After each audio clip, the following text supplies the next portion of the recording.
Pemecahan konflik dalam pemerintahan atau isu sosial dalam suatu negara memerlukan SDM yang memiliki pemikiran rasionalitas yang tinggi. Pemikiran rasionalitas yang saya maksud adalah kemampuan menganalisis masalah layer per layer, bagian per bagian, atau pembedahan masalah dari ujung sampai akar masalah, dan juga mengandalkan logika yang tidak bias terhadap sesuatu yang tidak bisa dipertanggungjawabkan, seperti subjektivitas perasaan atau kepentingan-kepentingan yang bukan termasuk kepentingan masalah tersebut, untuk mendapatkan efektivitas yang maksimum. Pemikiran berlogika ini tidak bisa dicapai dalam rentang waktu yang pendek atau memiliki porsi pendidikan yang sedikit. Pola pemikiran logis perlu dilakukan secara repetitif dan juga didampingi dalam pengetahuan yang memperkuat rasionalitas seseorang. Pendidikan yang menyediakan fokus kemampuan kognitif akademik ini akan memberikan hal tersebut. Mengapa? Karena pendidikan yang fokus terhadap kognitif akademik akan memberikan pola-pola repetisi, pola-pola pemikiran logis secara repetitif dalam bentuk pengetahuan yang ada dalam mata pelajaran, misalnya matematika. Matematika kan sepertinya ada subjek aljabar.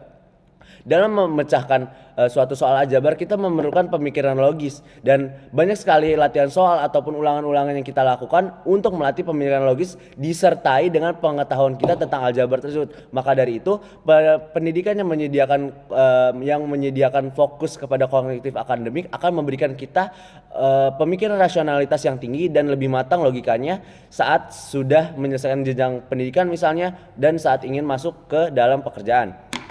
Dewan Jardin yang terhormat, izinkan saya buktikan mengapa dunia status quo atau yang dimaksud adalah pendidikan di mana dunia yang memiliki pendidikan yang lebih berfokus kepada kognitif akademik itu lebih superior dibandingkan berfokus kepada keterampilan dan praktik sosial. Sebelumnya izinkan saya menyanggah sesuatu dari tim proposisi. Tim proposisi menyatakan bahwa di status quo, di dunia di mana pendidikan lebih fokus kepada kognitif akademik, jebolan-jebolan sistem pendidikan tersebut memiliki akses yang sedikit dibandingkan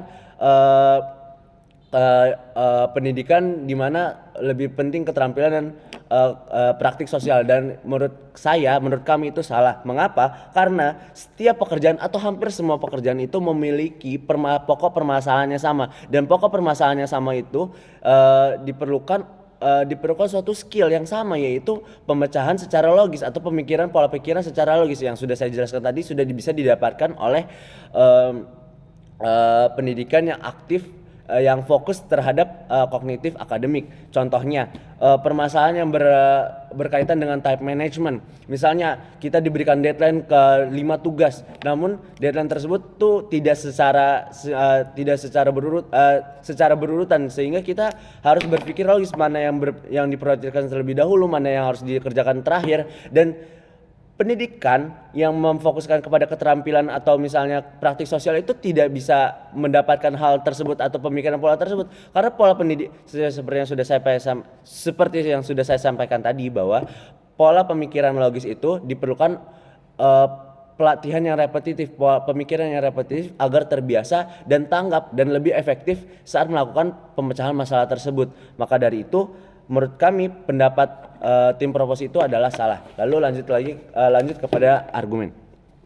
Di dalam status quo, pendidikan menerapkan tingkat fokus kognitif akademik lebih tinggi dibanding praktik sosial dan keterampilan. Namun bukan berarti itu tidak ada. Rasio kognitif lebih besar merupakan racikan yang tepat di dalam sistem pendidikan. Konflik dan isu sosial perlu ditangani dengan pemikiran rasional terlebih dahulu. Kerjasama yang dijalani dengan pemikiran rasionalitas yang rendah akan memperburuk keefektivitas kerjasama tersebut. Contohnya, terjadi sebuah diskusi terhadap isu sosial yang anggota-anggota diskusinya itu tidak memiliki pemikiran yang logis, ataupun misalnya logisnya rendah, atau tidak di backup dengan pengetahuan isu yang akan dibahas. Maka dengan itu kerjasamanya akan hanya memutar-mutar saja dengan pengetahuan yang mereka yang tidak seberapa, pemikiran atau pola pikiran mereka yang tidak logis atau hanya loncat-loncat, dan mereka terkadang diskusinya terpengaruh dengan kebiasaan subjektivitas mereka, kepentingan mereka. Maka dari itu, diskusi yang memiliki anggota rasionalitas rendah akan digadang-gadang sebagai diskusi yang tidak efektif karena rasionalitas dibekali oleh pengetahuan yang cukup, dan diskusi yang memiliki dengan anggota yang memiliki pengetahuan yang cukup akan memperlancar diskusi tersebut dan akhirnya menemukan solusinya. Habit memiliki pengetahuan yang cukup merupakan buah dari pendidikan berkognitif akademik, bukan hanya menghitung angka atau menghafalkan materi-materi teknis juga. Selain itu, analisis permasalahan selalu menitik beratkan pemikiran logis dan rasional. Analisis perlu sebuah langkah-langkah yang bertahap, yang runtut, dan di dalam hal itu hanya bisa dicapai oleh kerja keras pemikiran logika yang terjadi di otak kita. Maka dari itu, jika ingin memiliki kerjasama yang efektif, perlu kemampuan kognitif akademik yang membuat pikiran menjadi rasional. Salah argumen dampak saya adalah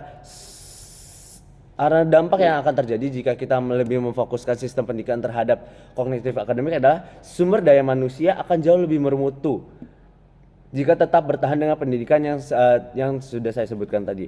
Terbukti dengan banyak pekerja yang dapat pekerjaan di luar negeri di perusahaan atau firma yang berkompeten, misalnya Unilever atau McKinsey & Company. Pekerjaan ini otomatis berasal dari sistem pendidikan berkognitif akademik yang memiliki pemikiran rasional, ya karena kita sesuai dengan status quo kita. Perusahaan-perusahaan kompeten ini memerlukan logika dan rasionalitas untuk menjalin kerjasama internal antar pegawai mereka. Setiap pegawai yang berbekal pemikiran logis dan rasional akan melancarkan diskusi atau kerjasama seperti yang sudah saya sebutkan tadi, karena mereka berada di halaman yang sama, berpikiran pola pikir yang sama. Hal ini tidak bisa ditemukan dalam tim proposisi. Mengapa? Karena mereka lebih mementingkan keterampilan dan praktik sosial mereka. Pola pikiran mereka akan berdasarkan experience atau pengalaman mereka yang mereka rasakan selama praktek, dan setiap orang kan beda-beda, setiap pengalaman orang beda-beda, maka dari itu pola pemikiran mereka tidak sama.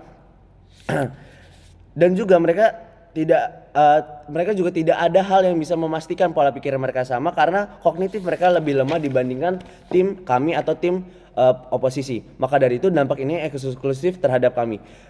Meskipun jika tidak eksklusif dampak ini dan ada di tim proposisi misalnya SDM-nya lebih bermutu juga, penyelesaian maka tetap saja akan jauh lebih bermutu tim kami, dunia kami, karena sudah terbukti bahwa untuk melaksanakan kerjasama atau penyelesaian konflik perlu kelogisan dan rasionalitas yang tinggi dibandingkan keterampilan dan praktik sosial yang tidak dapat dilengkapi oleh kelogisan dan rasionalitas. Sekian dari saya, terima kasih.